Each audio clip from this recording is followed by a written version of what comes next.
Speaker ఇచ్చిన నోటీసుల మేరకు YCP TDP rebel ఎమ్మెల్యేలు ఎవరూ విచారణకు హాజరు కాలేదు. సోమవారం మధ్యాహ్నం 2 గంటలకు టీడీపీ రెబెల్ ఎమ్మెల్యేలు, సాయంత్రం 4 గంటలకు వైసీపీ రెబెల్ ఎమ్మెల్యేలకు విచారణకు రావాలని స్పీకర్ నోటీసులు జారీ చేశారు. తాము విచారణకు హాజరు కావడం లేదని వైసీపీ రెబెల్ ఎమ్మెల్యేలు స్పీకర్ కార్యాలయానికి సమాచారం పంపారు. పైగా తాము అడిగిన డాక్యుమెంట్స్ కు సంబంధించి నిర్ధారణ పత్రాలను కూడా తమకు చూపించాలని కోరారు.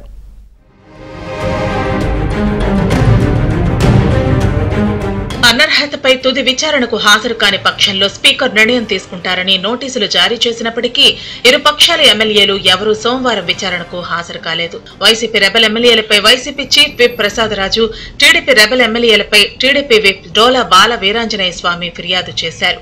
ఈ ఫిర్యాదులపై ఇప్పటికే ఇరు పక్షాల ఎమ్మెల్యేలకు నోటీసులు జారీ చేయగా ఇందులో వైసీపీ రెబెల్ ఎమ్మెల్యేలు ఆనం రామనారాయణ రెడ్డి, కోటంరెడ్డి శ్రీధర్ రెడ్డి, మేకపాటి చంద్రశేఖర్ రెడ్డి, ఉండవల్లి శ్రీదేవిలు ఒకసారి విచారణకు హాజరయ్యారు.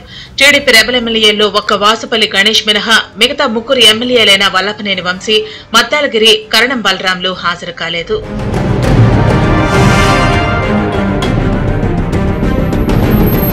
ఆనం రామనారాయణ రెడ్డి మూడోసారి విచారణకు కూడా హాజరై తమపై పత్రికలు, ఛానల్స్ లో వచ్చిన క్లిప్పింగ్స్ ఆధారంగా చర్యలు తీసుకోవాలని నిర్ణయించడం సహేతుకం కాదని వాదన వినిపించారు.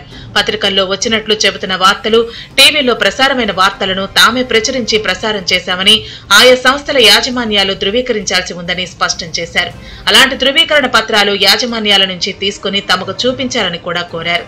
అయితే సోమవారం తుది విచారణ జరుగుతుందని, దీనికి హాజరు కావాలని స్పీకర్ కార్యాలయం నోటీసులు జారీ చేసింది. ఈ నోటీసుల్లో భాగంగా వైసీపీ రెబెల్ ఎమ్మెల్యేలు తాము విచారణకు హాజరు కావటం లేదని స్పీకర్ కార్యాలయానికి సమాచారం పంపారు.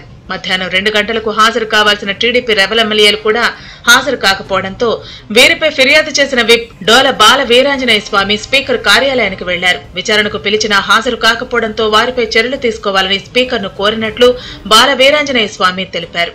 ఈరోజు శాసనసభలో స్పీకర్ గారు ఇచ్చినటువంటి నోటీస్ ప్రకారం తెలుగుదేశం పార్టీ నుంచి ఎవరైతే మా పార్టీ నాయకులు చంద్రబాబు నాయుడు గారి మీద విమర్శలు చేస్తూ వైసీపీ కార్యక్రమాల్లో పాల్గొన్నటువంటి వాళ్ళ మీద అనర్హత పిటిషన్ మేము వేయడం జరిగింది.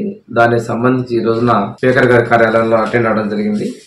కానీ సభ్యులు ఈరోజు హాజరు కాల. ఎన్నిసార్లు వాయిదాలు ఇప్పించినప్పటికీ కూడా సభ్యులు హాజరు కాకపోవడం, అందువల్ల తప్పనిసరిగా మేము ఇచ్చిన పిటిషన్ ప్రకారం వాళ్ళందరూ కూడా అనర్హతకి అర్హులు, అనర్హత వాళ్ళ మీద వేయమని చెప్పేసి స్పీకర్ గారికి చెప్పడం జరిగింది. ఇరు పక్షాల ఎమ్మెల్యేలు విచారణకు హాజరు కాకపోవడంతో స్పీకర్ సాయంత్రం వరకు తన ఛాంబర్లో ఉండి ఆ తర్వాత సాయంత్రం ముఖ్యమంత్రి క్యాంపు కార్యాలయానికి వెళ్లారు. నిన్న మొన్నటి వరకు రాజ్యసభ ఎన్నికల్లో టీడీపీ పోటీ చేస్తుందని సమాచారం రావడంతో వైసీపీ తమను అనర్హులు చేయాలని ప్రయత్నించిందని, ఇప్పుడు తమ నుంచి వైసీపీకి మద్దతు పలుకుతున్న ఎమ్మెల్యేలపై కూడా ఫిర్యాదు చేయడంతో వైసీపీ హైకమాండ్ కు ఏం చర్యలు తీసుకోవాలో అర్థం కాక సతమతమవుతుందని టీడీపీ నేతలు అంటున్నారు. రాజ్యసభ ఎన్నికల్లో టీడీపీ పోటీ చేయడం లేదని తెలుసుకుని వైసీపీ హైకమాండ్ ఊపిరి పీల్చుకుంది.